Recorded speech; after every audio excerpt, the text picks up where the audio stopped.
చంద్రబాబు నాయుడు గారు తెలుగువాడి యొక్క తెలివితేటల్ని అదేవిధంగా అవసరాన్ని ఈ యొక్క నలుమూలగా చాటినటువంటి చంద్రబాబు నాయుడు గారు నేతృత్వం ఉన్నటువంటి పార్టీ అనేక విప్లవాత్మకమైనటువంటి కార్యక్రమాలు శ్రీకారం చేస్తున్నాం. అందులో ప్రధానంగా ఎన్నడూ లేని రీతిలో కడపలో మొట్టమొదటిగా మహానాడు నిర్వహించబోతున్నాం.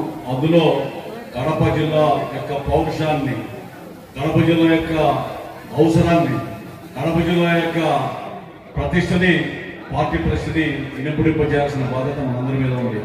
నిన్ననే మహానాడు ఏర్పాటు గురించి కార్యక్రమం నిర్వహిస్తే నియోజకవర్గాలుగా ఈ విధంగా కేటాయించాలి. కడప యొక్క ప్రాముఖ్యత నేను చెప్పాల్సిన అవసరం లేదు. ఎందుకంటే తెలుగుదేశం పార్టీకి ప్రధాన రాజకీయ ప్రత్యర్థి ఈ జిల్లా వాడే కాబట్టి మనం తప్పకుండా ఈ జిల్లా ఎవడప్పసొత్త కాదు, ఇది మన అందరిది. తెలుగుదేశం పార్టీ నిజంగా ఈ యొక్క జిల్లాలో బాగా ఉందని చెప్పడానికి మన ఎన్నికల్లో ఫలితాలు రుజువు చేశాయి. భవిష్యత్తులో మరింతగా రాణిస్తామని చెప్పడానికి దోహదపడే రీతిలో తెలుగుదేశం పార్టీని జిల్లాలో గురించి ఆలోచించడానికి కూడా భయపడే రీతిలో జన సమీకరణ జరగాల్సిన బాధ్యత మనందరి మీద ఉంది, చేయాల్సిన బాధ్యత మన మీద ఉందని చెప్పి సభలో తెలియజేస్తున్నా. గత శాసనసభలో నేను శాసనసభ్యుడిగా ఉన్నా.